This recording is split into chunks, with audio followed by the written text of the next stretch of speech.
So if the sheriff's own internet crimes expert doesn't know who sent that email, why was the search of Renee Newell's home allowed?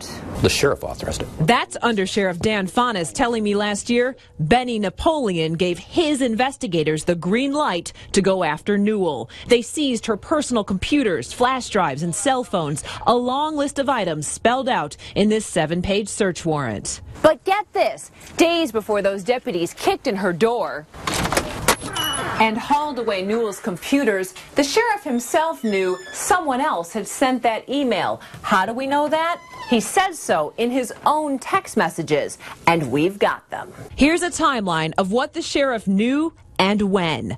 On July 20th, 2012, top-ranking Wayne County Sheriff's officials start receiving the false email about Chief Smith, who's also a lawyer. On July 23rd, Sheriff Napoleon engages in a heated text exchange with a man Napoleon thinks is the person who actually sent the email. Napoleon writes, quote, "That malicious email you sent has been verified to be false by the Justice Department. I have the letter from the Justice Department clearing Attorney Smith.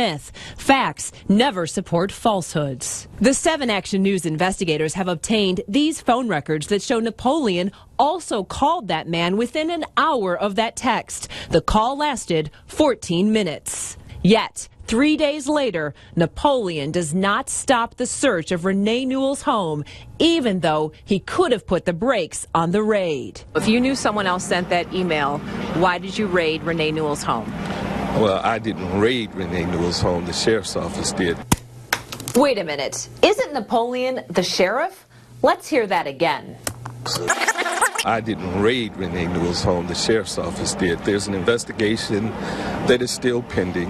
After the verdict was read, the defendants were allowed to leave the court, but then they came back in for another hearing up on the 8th floor up there. That's where the judge decided to remand them back into federal custody. And it was during that hearing that Kwame Kilpatrick finally showed the emotion he obviously wasn't showing for the duration of this trial. He just looked sick. He kept covering his eyes, covering his ears. Just the emotion of where his life is now headed obviously was hitting him. He looked absolutely devastated. Our reporters in the courtroom say they'd never seen him like that before, ever. He's now facing potentially decades behind bars.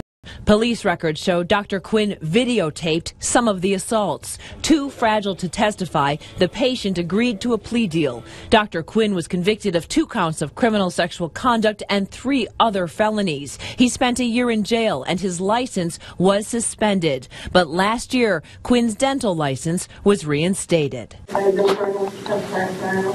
After the traveling and being in prison, I do worry a great deal about unprotected patients for attention now. According to the Sex Offender Registry, Dr. Quinn lists 3 work addresses, but we did not find the dentist working in any of those locations. We found him here instead. We'd like to talk to you about why you got your license back after a sex crime conviction. Can we talk to you for a minute? A dentist who said he hired Dr. Quinn at Southfield Dental Care told us Quinn has been working there for 9 months. The man also said Quinn has been doing a good job. But when I pointed out it's a felony for sex offenders like Quinn to fail to tell the state where they're working, he said, "What's the big deal?" I really have nothing to say. Outside the court, Lovejoy once again refused to talk to us on camera about the allegations he's facing. What do you have to say about the charges? Are you going to pay those people back, Mr. Lovejoy? They say you have taken their life savings. Are you going to pay them back? Zana McMullen and her son Junior say they desperately need their savings returned to them, but they are grateful he's finally being held accountable. The thing he did to my mom, the thing he did to my family, I just hope he get whatever's coming to him. Thank you to you guys to, catch this bad guy for me. I say thanks God to FBI.